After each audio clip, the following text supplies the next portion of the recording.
Hai, Assalamualaikum. Bertemu lagi di podcast Super. Hari ini kita akan berbincang-bincang mengenai lingkungan dengan narasumber kita, yaitu Bu Ayun. Hai. Sebelumnya perkenalkan, nama saya Sendria Skar, akan memandu podcast kali ini. Langsung saja Bu Ayun, saya mau bertanya. Oke. Apa pentingnya lingkungan bagi kehidupan manusia? Oke, jadi kalau berbicara tentang lingkungan, ya, kita harus tahu dulu definisi lingkungan itu apa. Jadi arti dari lingkungan itu apa? Definisi lingkungan itu adalah suatu wilayah atau daerah di mana tempat untuk melakukan segala aktivitas, segala kegiatan seperti itu. Jadi arti penting ke lingkungan ini bagi manusia, terutama itu yang pertama. Dimana kalau lingkungan itu nanti nyaman, lingkungan itu sehat, lingkungan itu dapat membuat nyaman manusia, sehingga akan terbentuk manusia-manusia yang berkualitas juga. Tetapi terbalik, jika lingkungan itu tidak mendukung untuk tumbuh kembang manusia, tidak menyediakan rasa nyaman, tidak menyediakan rasa aman bagi manusia, itu nanti akan membentuk karakter dan habit yang tidak bagus juga, atau karakter yang negatif seperti itu. Jadi lingkungan itu sangat berpengaruh terhadap karakter dan perilaku manusia seperti itu. Apa yang bisa dilakukan siswa-siswa untuk menjaga lingkungan agar tetap nyaman? Oke, yang pertama yang bisa dilakukan oleh siswa untuk menjaga lingkungan itu, yang pertama menjaga kebersihan, di mana kebersihan itu sangat mempengaruhi kenyamanan ketika akan melakukan kegiatan apapun, terutama kegiatan belajar. Nah, untuk menjaga lingkungan yang bersih, jadi kita harus menjaga kebersihan seperti tidak membuang sampah sembarangan, kemudian aktif dalam tiket kelas misalkan, kemudian aktif juga dalam merawat tanaman-tanaman yang ada di wilayah atau di lingkungan sekolah. Itu sangat penting. Kenapa? Karena ketika kita mempunyai lingkungan yang bersih dan sehat, kita akan nyaman belajar, sehingga kita dalam dalam menerima ilmu yang disampaikan oleh Bapak Guru itu juga akan lebih mudah. Itu untuk menjaga kebersihan lingkungannya. Kemudian selain menjaga kebersihan lingkungan, kita juga harus menjaga lingkungan sekolah ini agar tetap tidak riuh, apa sih bahasanya ya, kayak gitu, tidak bising, sehingga ketika kita belajar juga nyaman. Misalkan nih, kalau misalkan sama Sandria belajar, terus temennya ada yang rame, temennya ada yang berisik, kira-kira nyaman nggak? Enggak, Sangat mengganggu. Ya. Nah, itu juga termasuk salah satu di mana kita menjaga lingkungan. Jadi harus menjaga kondusivitas lingkungan dari keramaian, itu juga sangat penting. Dan untungnya sekolah kita ini ya, walaupun dekat dengan pasar, dekat dengan jalan utama kayak gitu kan, tetapi untungnya sekolah kita ini agak menjorok ke belakang dan di tengah-tengah persawahan, betul? Sehingga tingkat kebisingan itu sangat minim sekali. Tetapi yang susah itu adalah menjaga kenyamanan antar teman, sesama teman, ya, betul nggak? Mungkin Sandria, oke, saya biasanya diam kok di kelas, tapi kadang-kadang, teman-teman yang lain itu berisik. Itu juga salah satu PR kita, supaya gimana sih caranya anak-anak ini biar nggak ramai. Jadi caranya yaitu kembali lagi ke diri masing-masing siswa, yaitu harus sadar kalau saya waktunya belajar ya harus menahan dulu, kalau pengen ngomong ditahan dulu. Itu juga salah satu cara untuk menjaga lingkungan supaya tetap kondusif untuk belajar. Kita melakukan upaya-upaya itu tidak mungkin kan Bu, nggak ada manfaatnya. Betul sekali. Nah, kira-kira apa manfaat lingkungan yang asri bagi lingkungan sekolah? Lingkungan yang asri. Ngomong-ngomong dengan lingkungan yang asri itu kan berarti lingkungan yang sejuk, lingkungan yang hijau, ya kan? Ya. Kalau kita berbicara tentang asri, jadi kalau lingkungan kita itu asri, berarti kan banyak tanamannya nih. Ya. MTS 19 sudah banyak sekali tanamannya, berarti MTS 19 sudah termasuk lingkungan sekolah yang sangat asri. Kalau lingkungan yang asli itu pasti akan membuat siswa nyaman. Kenapa? Yang pertama, udaranya sejuk.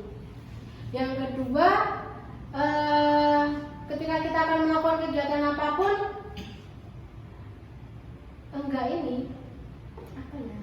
pasti nyaman-nyaman aja karena sejuk. Kalau misalkan yang asli berarti kan oksigennya banyak, mau dilihat ya, enak dilihat juga seperti itu. Jadi menurut saya lingkungan yang asli itu sangat akan mempengaruhi kenyamanan siswa dalam belajar, sehingga daya tangkap siswa terhadap pelajaran ketika lingkungan sekolah itu asli juga pasti akan lebih optimal dibandingkan sekolah-sekolah yang panas, sekolah-sekolah yang tidak memiliki banyak tanaman. Ngomong-ngomong tentang asli, berarti kan MTS Sunan ini sudah termasuk sekolah adiwiyata ya? Iya, sudah. Jadi sekolah adiwiyata itu adalah sekolah yang ramah lingkungan, bisa dikatakan seperti itu. Sekolah yang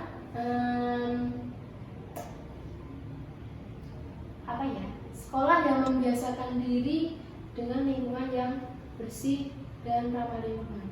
Jadi menurut saya MTS Sunan ini paling tidak sudah satu langkah lebih maju dibandingkan sekolah-sekolah lainnya untuk menuju sekolah yang asli. Selanjutnya ini Bu, Ya, gimana? kan sekarang sampah-sampah itu berserakan kan di pantai-pantai, di laut itu, terus juga ada limbah pabrik, di mana-mana itu kan pencemaran. Terus dari pencemaran itu kan ada efek itu Bu. Itu efek dari pencemaran lingkungan sendiri itu apa?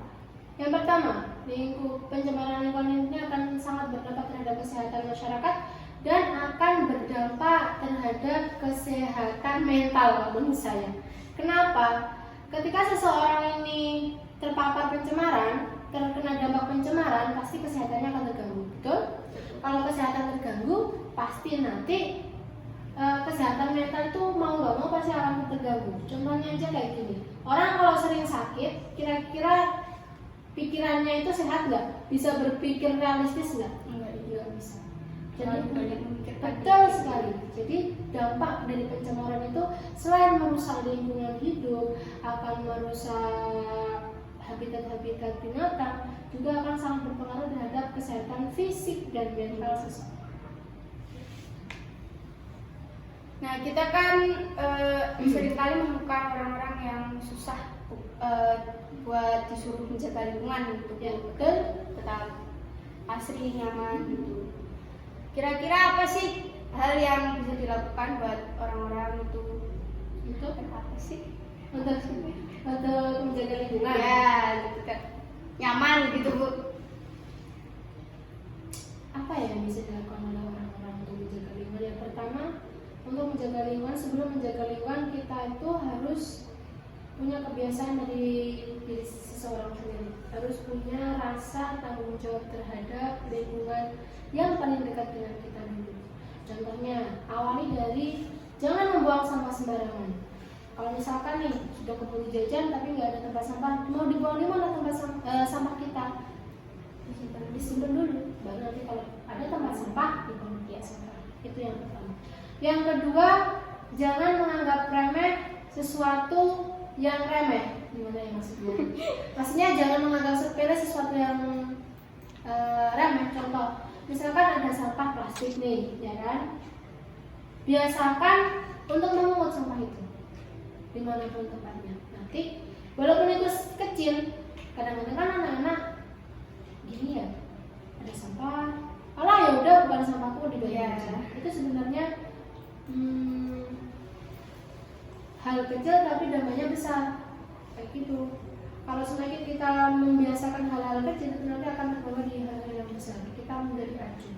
Yang pertama pokoknya harus sadar dulu kalau misalkan pentingnya lingkungan bagi kita itu apa. Jangan sampai menganggap remeh sesuatu yang kecil. Kemudian itu terkait dengan sampah. Yang kedua, kita jangan membiasakan tangan kita itu terlalu kreatif. Iya, Ya, usil. Contoh aja di sekitar kita, di teman-teman kita sehari-hari itu kan sering ya ada bunga bagus dipotong. Ya. Gak usah jauh-jauh. Kita kan punya banyak tanaman nih. Pasti Sandria pernah lihat temennya yang motekin tanaman, yang masih Saya sendiri juga pernah. Nah, itu kebiasaan buruk yang harus dihilangkan ya. Kenapa? Karena nanti kalau terbiasa pasti gatal gitu loh. Gatal kalau kita pengen merukas sesuatu yang bagus, itu juga harus dijaga. Kemudian jangan biasakan semaunya sendiri juga. Itu juga salah satu cara untuk menjaga lingkungan. Kenapa? Misalkan gini,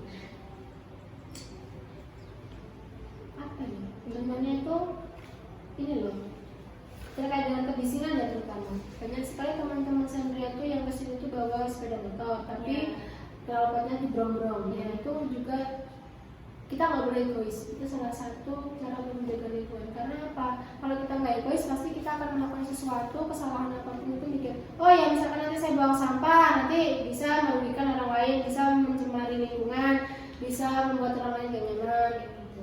Kalau misalkan oh saya mau pakai knalpot brong-brongan nggak jadi, karena kita nanti mengganggu orang, gitu. Sehingga lingkungan tidak menjadi kondusif. Terus? Contohnya itu tadi kan Bu ya, knalpot yang enggak sesuai standarnya itu kan tidak membuat lingkungan nyaman gitu Bu. Jadi seringkali kan Bapak Ibu guru itu menegur gitu. Jadi kenapa siswa itu selalu dituntut untuk menjaga lingkungan sekitar? Yaitu tadi, lingkungan dijaga supaya nyaman, supaya proses pembelajaran menjadi lancar, dan ilmu yang dari guru ke siswa itu juga bisa tertransfer dengan baik, dengan optimal. Karena itu tadi kita dituntut untuk mempunyai lingkungan yang nyaman. Itu. Terus siapa sih yang bertanggung jawab atas lingkungan sekolah? Ayo, kalau menurut Sandria siapa yang bertanggung jawab terhadap lingkungan sekolah? Semuanya sih, dari Semua? mulai murid, guru, dan semuanya yang beraktivitas di lingkungan Ya, sekolah. betul. Kalau berbicara siapa yang bertanggung jawab terhadap lingkungan sekolah atau kenyamanan lingkungan sekolah, pasti semua warga sekolah. Kenapa seperti itu? Karena jika ada salah satu warga sekolah yang tidak turut menjaga kenyamanan lingkungan sekolah, pasti itu nanti akan memberikan dampak negatif terhadap warga sekolah lainnya. Contohnya nih, misalkan Bapak Ibu guru sudah sangat menjaga keamanan, kenyamanan, keaslian sekolah, tapi siswa masih banyak yang membuang sampah sembarangan. Kira-kira lingkungan sekolah menjadi asli, menjadi kondusif enggak? Enggak. Bapak Ibu guru gini enggak? Iya, pastinya Bu. Kayak gitu kan. Nah itu jadi pentingnya seperti itu. Kemudian misalkan Bapak Ibu guru siswa semuanya sudah menjaga lingkungan, tapi misalkan orang lain yang masuk ke sekolah tidak menjaga lingkungan, kira-kira siapa yang dirugikan? Pihak sekolah. Ya sekolah kan. Jadi semua siapapun yang masuk di lingkungan sekolah kita wajib dan harus menjaga lingkungan sekolah. Jadi lingkungan sekolah, kenyamanan, keaslian lingkungan sekolah itu adalah tanggung jawab siapapun yang masuk di lingkungan sekolah. Bu Ayin ada pesan-pesan nggak untuk siswa MTS Sunan Ampel? Pesan-pesan saya untuk siswa MTS Sunan Ampel yaitu yang pertama, jangan menjadi orang atau manusia yang egois.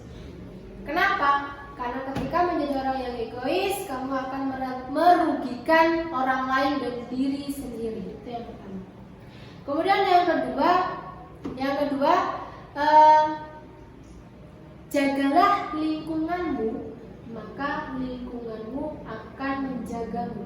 Maksudnya apa? Ketika kamu merawat tanaman, ketika kamu membuat lingkungan nyaman, maka kamu juga akan mendapatkan kenyamanan. Sehingga kalau kita mendapatkan kenyamanan, pasti pasti apapun yang kita lakukan, kegiatan apapun yang kita lakukan itu akan berdampak positif bagi diri kita sendiri. Oke, terima kasih Bu Ayun sudah meluangkan waktunya untuk berbincang-bincang dengan saya. Iya, sama-sama, saya juga senang sekali diundang di podcast Supel ini ya. Sampai bertemu lagi di podcast kita berikutnya. Wassalamualaikum warahmatullahi wabarakatuh.